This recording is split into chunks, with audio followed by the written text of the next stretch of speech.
বিজেপির এই কর্মনাশা বন্ধকে মানুষ আর মানবেনি। মানুষের কাছে কাজকর্ম নেই, বাংলাকে বঞ্চিত করে রেখেছে বিজেপি। 100 দিনের টাকা দেয়নি, 100 দিনের কাজ বন্ধ রেখেছে। মানুষ এই বন্ধকে কোনো মতেই মেনে নিতে পারবেনি। আমি সারা ময়নার মানুষকে আমি আহ্বান করব, যাতে সব দোকানদাররা বন্ধুদেরকে বলবো সবাই দোকানপাট খোলা থাকবে।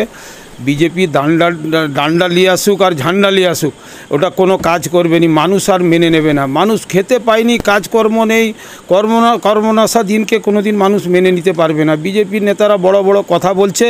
আজকে ছাত্র সংগঠনের নামে আজকে বাংলাকে অশান্ত করার চেষ্টা করছিল, সেটা ধরা পড়ে গেছে। শুভেন্দু অধিকারী ফিল্ডে নেমে গেছে, সুকান্ত মজুমদার ফিল্ডে নেমেছে, অর্জুন সিং ফিল্ডে নেমে গেছে। ওরা কি ছাত্র?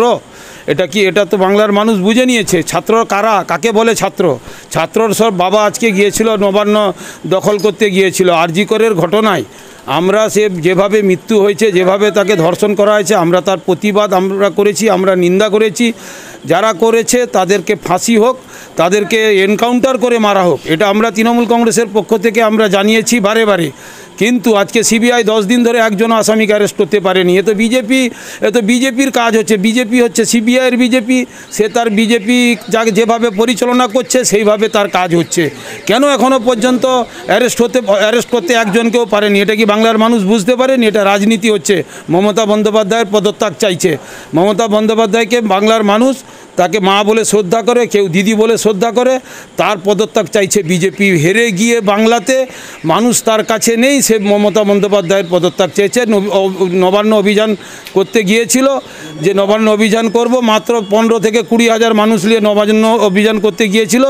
তারা পুলিশ তাকে তাড়া করে পাঠিয়েছে, পুলিশকে অনেক ইনজোর করেছে। বাংলার পুলিশকে আমি শুভেচ্ছা জানাবো, শান্তিপূর্ণভাবে যে এই যে বিজেপির যে আজকে যে নবান্ন অভিযানকে সফল করতে পেরেছে, তাদেরকে যে আটকিয়েছে, এটাই হচ্ছে সবচেয়ে বাংলার পুলিশের বড় কাজ। বাংলার পুলিশ প্রমাণ করিয়ে দিয়েছে একবার, যারা উগ্রবাদী, যারা আতঙ্কবাদী, যারা দেশবিরোধী, তাদেরকে আটকাতে পারে একমাত্র বাংলার পুলিশ, কলকাতার পুলিশ সেটা প্রমাণ করে দিয়েছে।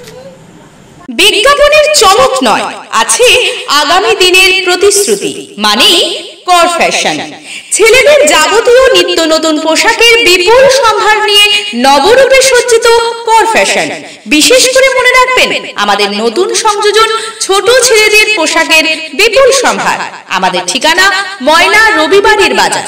আমাদের আরেকটি শাখা বলাইপন্ডা বাজার, চৌরাস্তার দক্ষিণে, ময়না। মনের মতন পোশাক মানেই কর ফ্যাশন।